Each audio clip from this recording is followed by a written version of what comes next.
Hello, everybody out there on YouTube. Once again, it is the three middle-aged guys just bullshitting about nothing. I am the Reverend. The theme here. Gray Mouse One. And this week, we're going to start off our Geek Week in Review. A lot of video game news. First thing that came up is actually a really huge topic that we're going to try to get through cohesively. Earlier this week, well, I got to be honest, this is going to be a challenge for us, especially since we know that we get to be really verbose on things. All right. Earlier this week, August 23rd, 2016, Time Magazine went out of their way in their tech section. They released out a new list where they ranked the 50 best video games of all time. Now, this is really interesting to me because the thing is that Time Magazine is not an industry magazine. They're not an industry publication. They're not handled by gamers. And because of that, their particular views on games that are out there and where they list or where they end up as being the best game out there is going to be really different than what your normal gamer would go ahead and rank.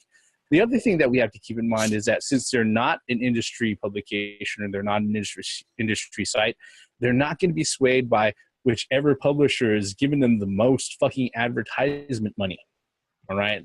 They're going to go off and they're going to do their thing, and they're not going to sit there. You're not going to see something that's on the current top selling list, probably in the top 10 of this fucking list. It's not going to happen. It's really a non-gamers list, and we're going to go ahead and we're going to go over it really quick. All right. And if you go up to Time Magazine, we'll go ahead and leave a link in the description of the videos here so you can actually read the list for yourself. But we're just going to go through them really quick. At number 50, they have King's Quest III to Err is Human. At 49, they have Dota 2. At 48, they have Angry Birds. Okay. At 47, they have Guitar Hero. At 46, they have Resident Evil 4. 45, Gran Turismo 3 A-Spec. 44, Super Smash Brothers. 43, Call of Duty 2, which I think is actually one of the better Call of Duties. 42, BioShock. 41, ESPN NFL 2K5. Now, what's funny is that I think this is like one of the few sports games on here, and it's not fucking Madden. That's one astonishing thing that I want to point out a little bit later on. Yeah. Okay. Let's see here. At 40, they have pretty much the one who established the genre, or excuse me, the industry, Pong. Yes. Yep. I would have been pretty angry if that didn't make the list.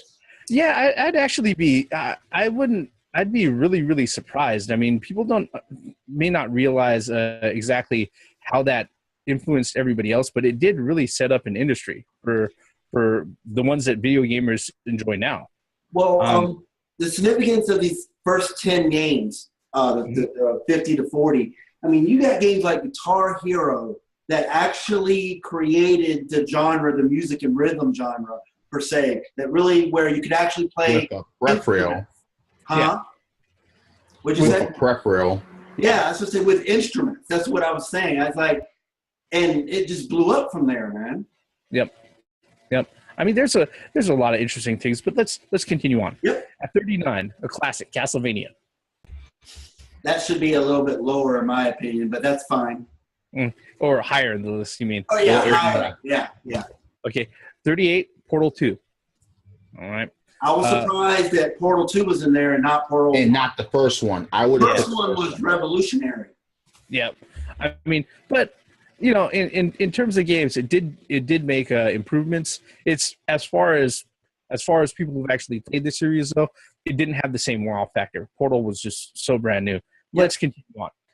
37, we have Braid. Excellent game. 36, we have Fallout 3. 35, Galaga. Yes. This is another one that just had to be on the list, to be completely honest. All right. 34, Red Dead Redemption. That was an interesting choice, to be honest with you. Well, considering, there are other Rockstar titles, but I actually like the fact that they chose this one too. But we'll get it. Western of all things is what's crazy about that. Well, the funny thing about it is that there aren't too many Western games. And that particular one is probably the best one that's out there. I was going to say there are not many Western games that do so well. Yeah, Yep. Outside of Gunsmoke, but that's another That's another topic. Sunset Riders. True. All right, well, let's continue on. 33, Super Mario Kart. Oh my God! Who's going to argue that being on the list? Period. I spent so much time playing that as a kid on the Super Nintendo, man. Oh Yeah. my God! I'm not a huge Super Mario Kart fan, but I would have actually thinking about it myself, I think that it'd be a little bit higher on the list. The problem is that I haven't had the chance to sit down there and play multiplayer for Super Mario Kart with a whole bunch of other people. And when it came to a point where I actually could, when Super Mario Kart hit the DS, that was a huge, oh man, just jumping into that was just something else altogether. But let's continue on, okay? 32, we have Wolfenstein 3D. Yes, no arguments here for that one. Yep. 31, we have The Sims. 30. It has its place. Yep. Breaking into 30, we have Pokemon Red and Blue. They decided to go ahead and throw them both in together. Talk about a game that has its place. Yes. What about where's Pokemon Yellow, man? Where's the Pikachu edition? Well, what's since it's considered part of the first generation of vanilla Pokemon games, I think that's where it would probably fit. Yeah. All right. At 29, we have Myst. Yes. That one really surprised me I because spent a lot so of people much time playing that. A lot of people overlook Myst. Yep. In every list, you hardly ever see that game. Yep. And this is one of the reasons, again, why I think this list is interesting, because it's a list that's put together that by folks who aren't dedicated video game industry people. But let's continue on. 28, Donkey Kong. Can't argue that. That classic arcade. It's on like Donkey Kong. Yep. How high can you go? How high can you get? Or how high can you get?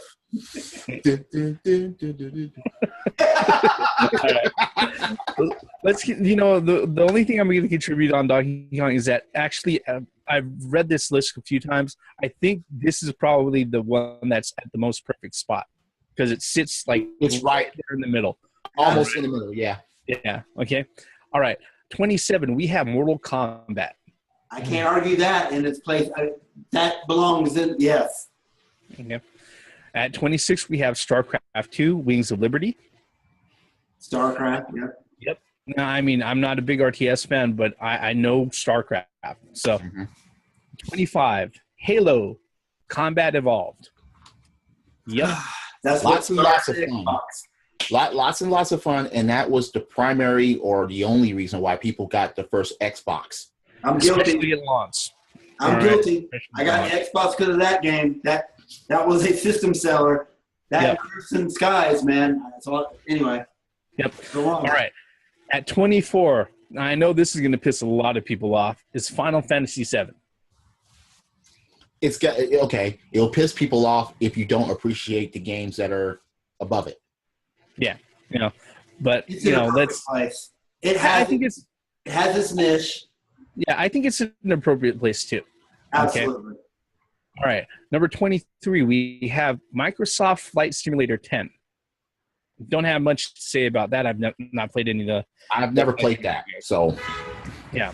can't comment if it's good or bad or whatever. All right. I do know, though, I remember there was that one time where there was that one Japanese dude who hijacked a 747 Japanese flight, and he went ahead and he landed the plane, and then he gave himself up to police, and they asked him why he did that. And he said that he had played Microsoft Flight Simulator, and he wanted to know if he could actually fly a plane. That's insane. Yeah, that's from like 1997 when that happened. Okay. All right. Continuing on. Number 22, we have GoldenEye 007. Yeah. Understand its place in the list. I understand, but I hate the golden gun. I think everybody hated the Golden Gun. Except everybody that wanted to fucking use it, which was usually 3 out of the 4 people in the party. I mean, come on, man. Shooting somebody in the toe and killing them. That's awesome. Well, I'm being unless I'm being facetious. Unless you're that That asshole playing. actually happens. Unless you're that asshole playing Odd Job, in which case it was like, yeah, you had to shoot for the guy's toes just to hit the fucker. You know? All right, moving on. Number 21, we have Diablo 2. All right, That which absolutely belongs on the list. yes, Look, 2 or 3 could have made the list. yeah. But I think as far as contributions and you know being the big thing that other games were compared to, Diablo 2 is like a mainstay even now. That was one of the best dungeon crawler games around for a long time. Yep. All righty. Now let's go into the top 20, and this is where things I think get a little bit interesting. In fact, most lists get interesting when you get into the upper echelon. At 20, we have Zork. Text only. Yep. That's what certain games used to be back then, were text only on your Commodore 64 or your Apple or your Apple II or something like that. Yeah, I mean the game is almost 40 years old, but geez, for when it came to actually adventure games and stuff like that, there was a lot that was done with just text. Yeah. There was a lot put into it. Yep, exactly. For back in the day. Yep.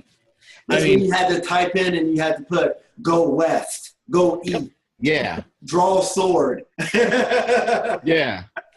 And you hope that the text commands that you put in actually made sense to the developers too. Yeah. But that's another thing, because usually when you got your instructions, which instructions mattered back then, it gave you a list on what you could actually use for the most part. Yeah. I mean, and instruction books just don't come with games anymore. It's just funny. All righty. Yep. Moving on. Number 19, Space Invaders. Yes. Look, I just got one thing to say. Either that or Asteroids could have made that place. Yeah. Because that's it. But if you think about it, Space Invaders, though, all right. The funny thing that a lot of people didn't realize with the Atari 2600 was that Pac-Man was not its first hit. No, it wasn't.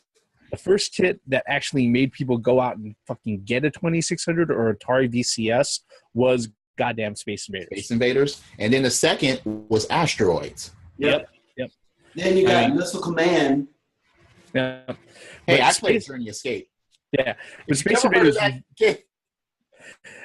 Invaders for a lot of people, especially a lot of folks who were brand new to gaming at the time, that was like, it's like, hey, you got these aliens and you have your cannon. They're trying to invade. Yeah, shoot them before they stomp you dead. And they go faster the more you shoot. Exactly.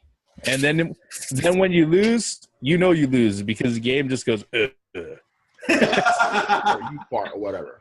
Yep. And if you have a DS, play Space Invaders fucking Extreme. Extreme, yeah. I think any of these could have worked. Space Invaders, Missile Command, Asteroids, or even what's that other one? I had my Missile Command. Huh? Missile Command? No. Centipede. Any of those could have fit in there. We could name a whole bunch of games that could place that slot, but let's move on. Yeah. Yep. Okay. All right. At 18, this is actually one of the newer games on the list. Is Rise of the Tomb Raider. Okay. Okay. Have a couple of gripes with that, but I'll go into that later. Yeah. But I will say that playing the first Tomb Raider game, at least Crystal Dynamics reboot for it's a great game. Rise of the Tomb Raider, have to get a hold of it. Then I'd have a better sense of where. I know why they put it on this list, because it's like it brought Tomb Raider back to its roots, back to where the main focus was exploring in that game. And it wasn't just where they went off. But anyway, I digress. Go ahead. Yep. All right. So 17, we have Half-Life 2. Yes. Yep. Orange box. That's all I can say about that. Orange box. Nothing to say. Yep. I mean, it's great. 16, we have Grand Theft Auto 3.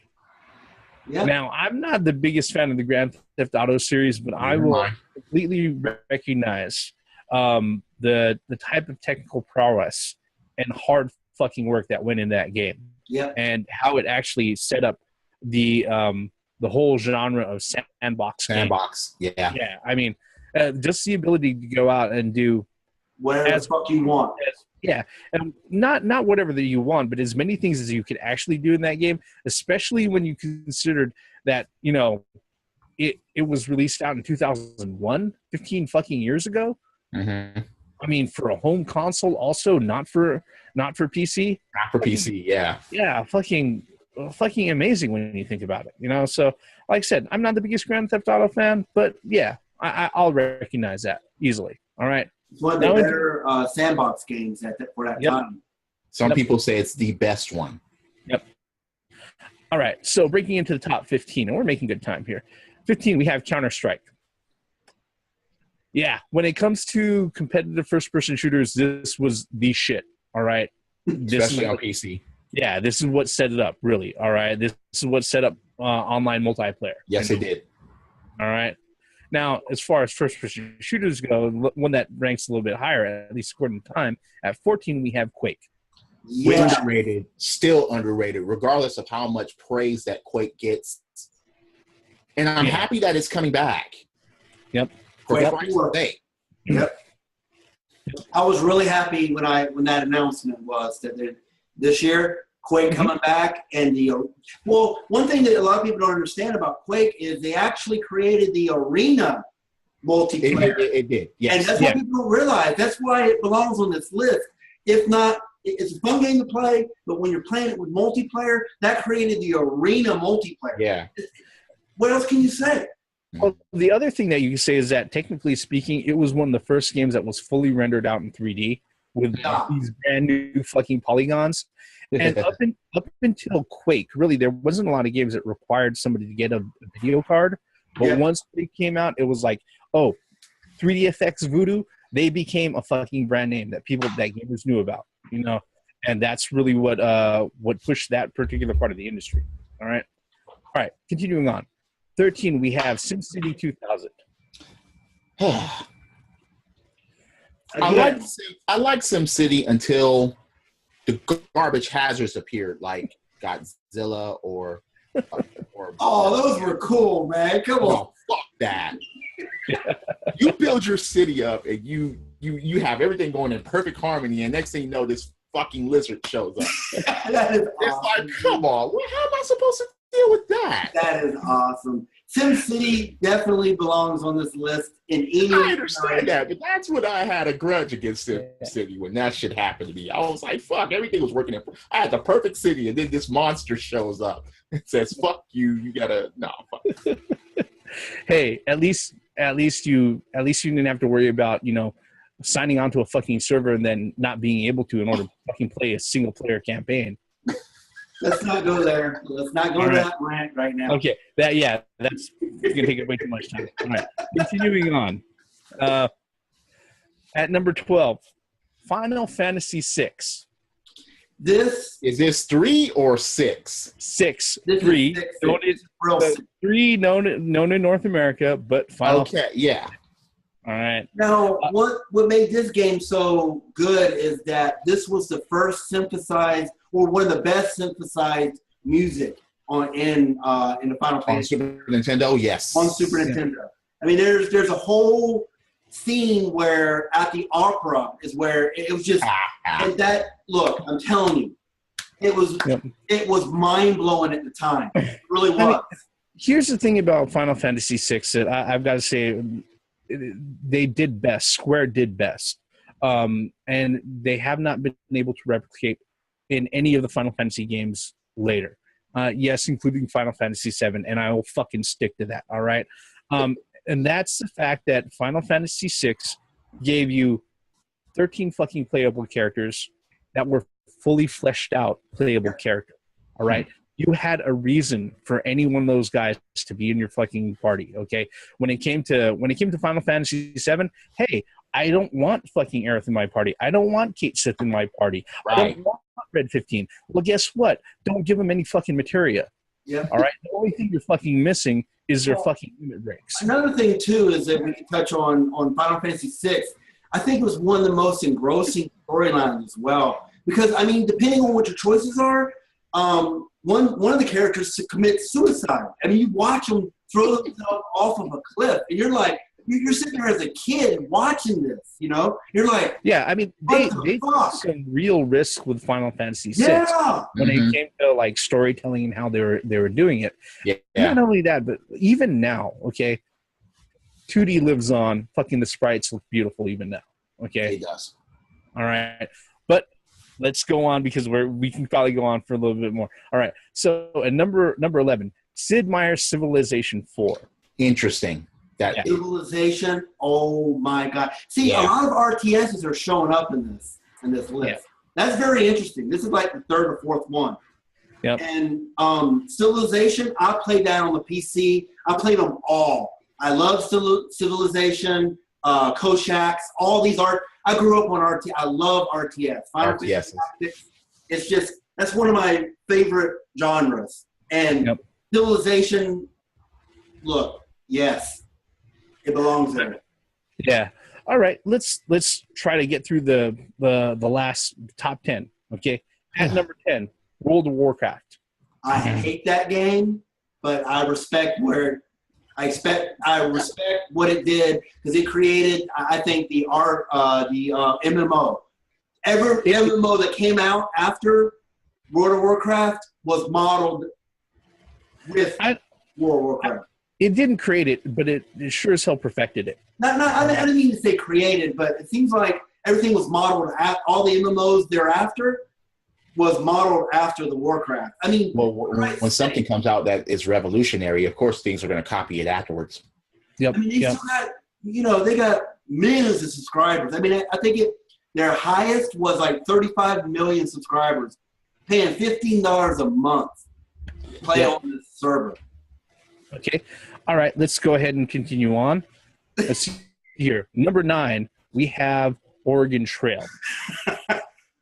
Death by dysentery. Yep.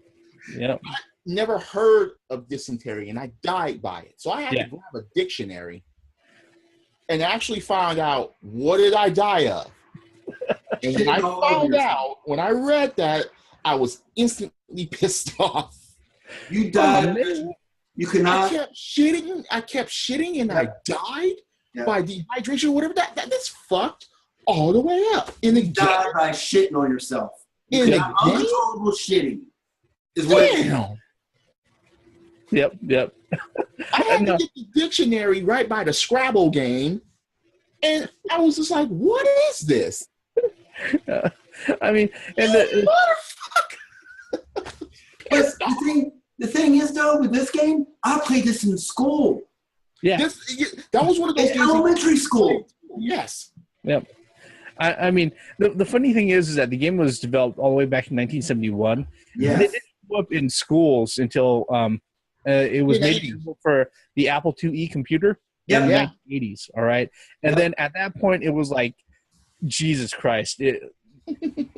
Anybody around our age would, the first thing they will mention about Oregon Trail is you have died of dysentery.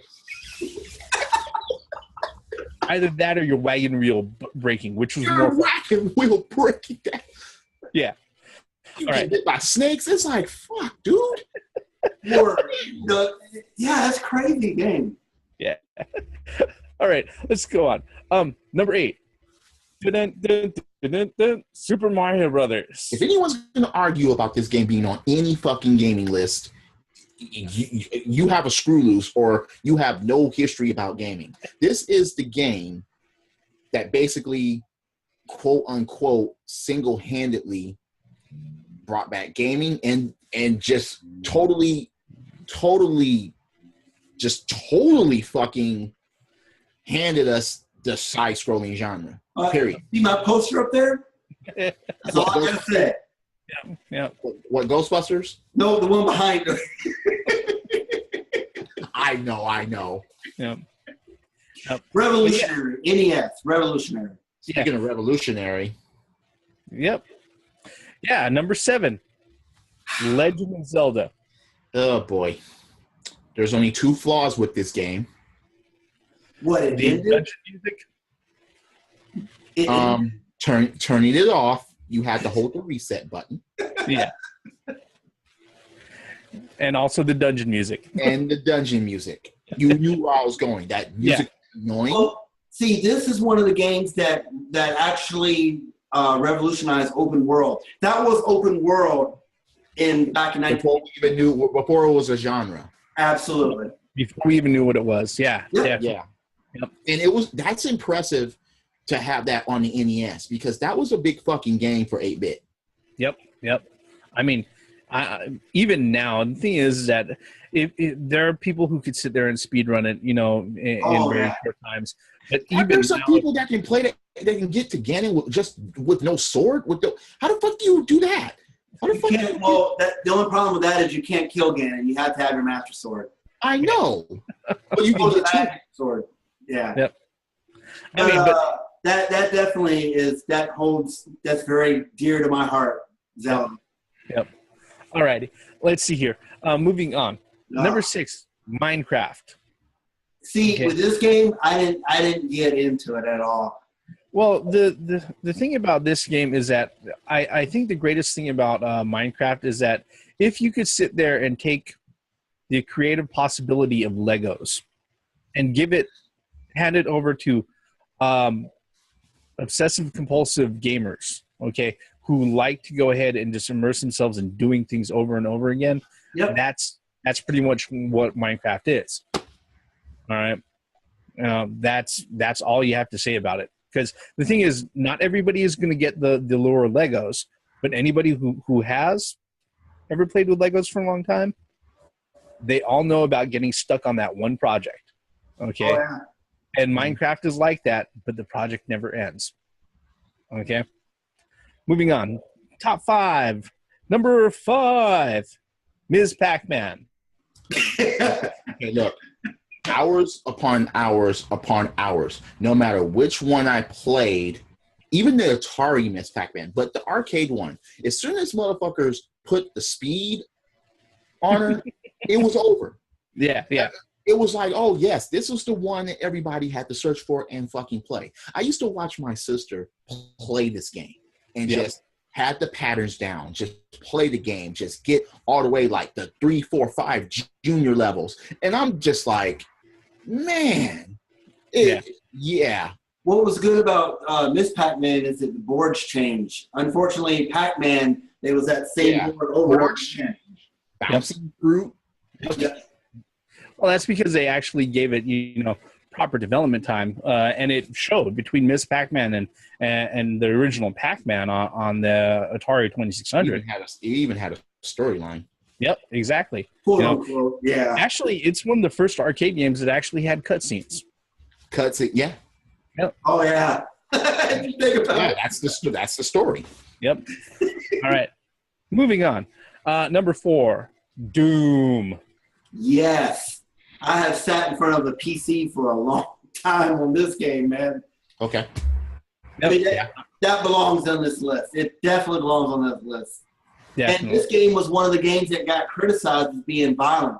Not only that, but making kids violent. Okay.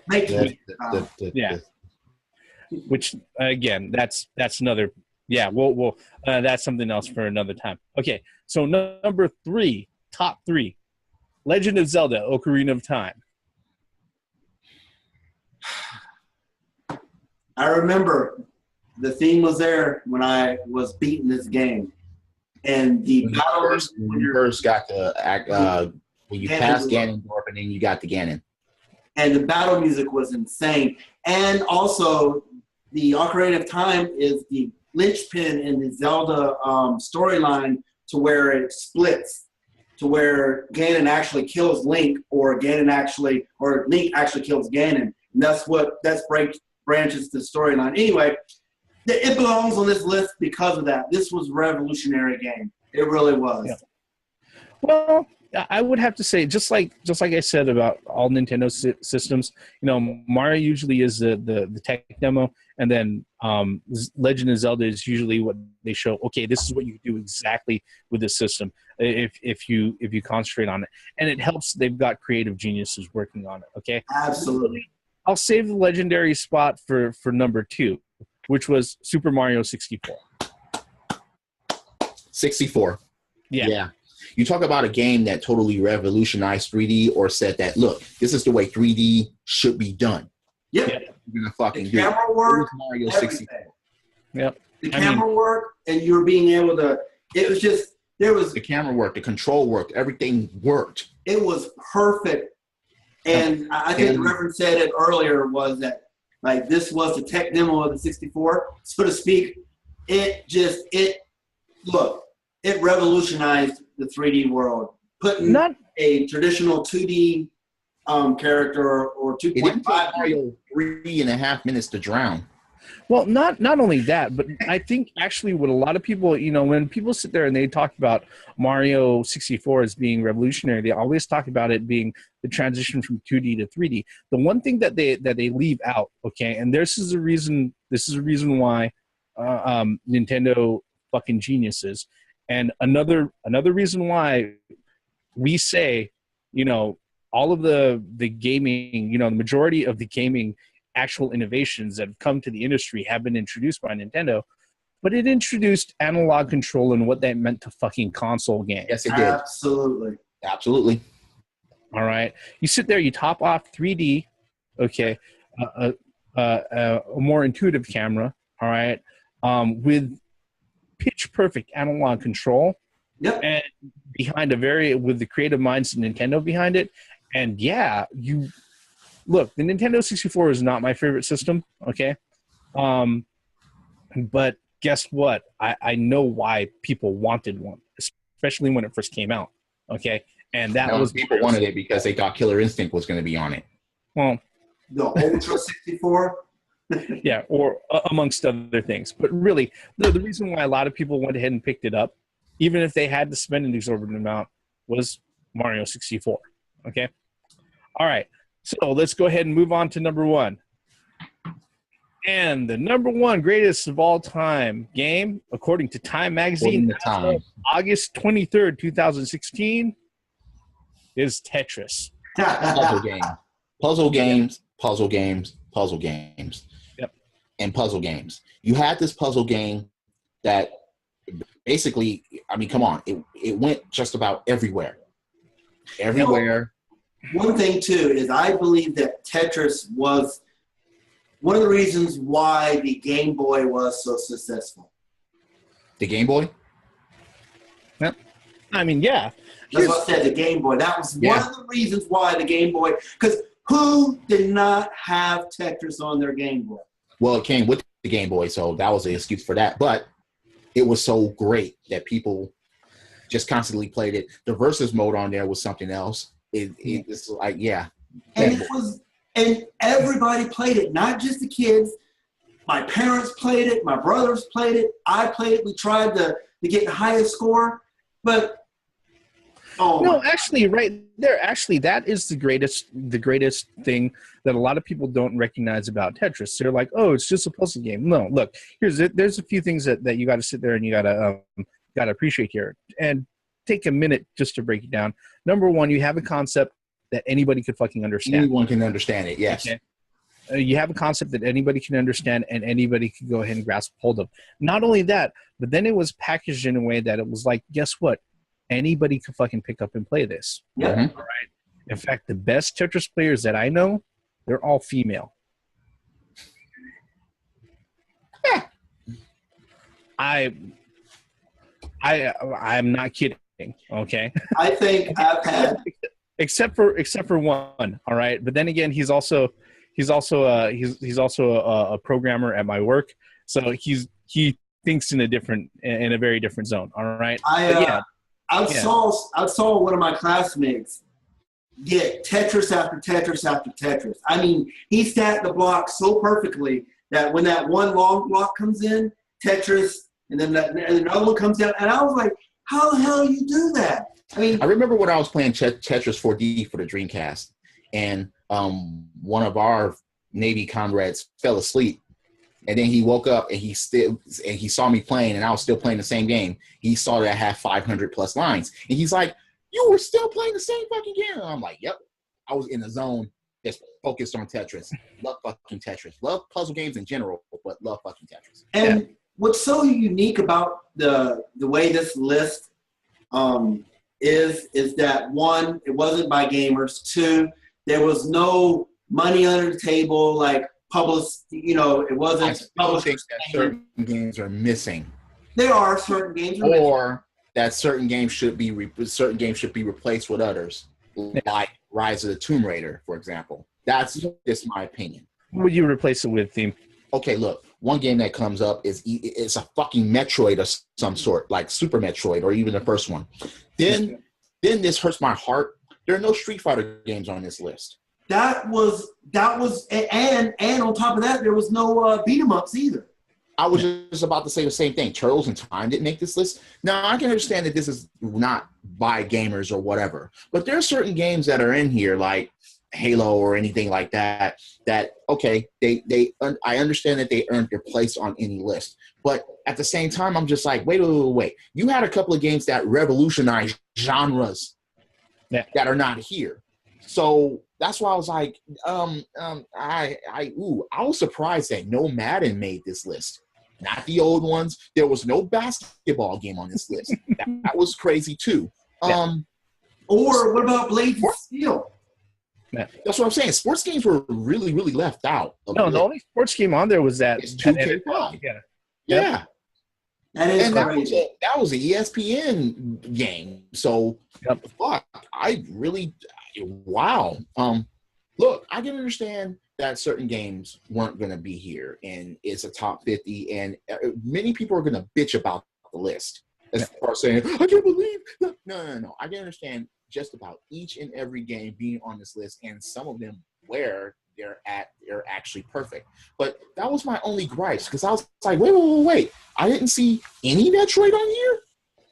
That really confused me. And then to have Mortal Kombat on, even though I can understand it makes this place in history, but no Street Fighter on this list, that kind of hurt my heart, especially Third Strike not being there. Yeah, I mean, my only thing about that one, I think is kind of unforgivable. But again, framing it, it's a game. It's a list that's put together that's not by gamers. The other thing about Metroid not being in there, the top 10 is very Nintendo heavy. It is. Yeah, I think. But it had 2 Marios and 2 Zeldas in the top 10. So, I mean, it's very Nintendo heavy. So, but that's something that we'll probably talk about later. We got to wrap this one up. I think we did pretty good, 50 and under 40 minutes. So I will say this. Thank you for watching this video all the way to the end, folks. If you're so kind, hit the like button, hit subscribe, leave us a comment below. We like those. All right. Once again, we're the 3 middle-aged dudes. We're just cold kind of bullshit here. I'm the Reverend. The Theme here. Great Mouse 1. Once again, for the benefits of Common Sense Logic Gaming, best 50 games from time. Good list. Credits.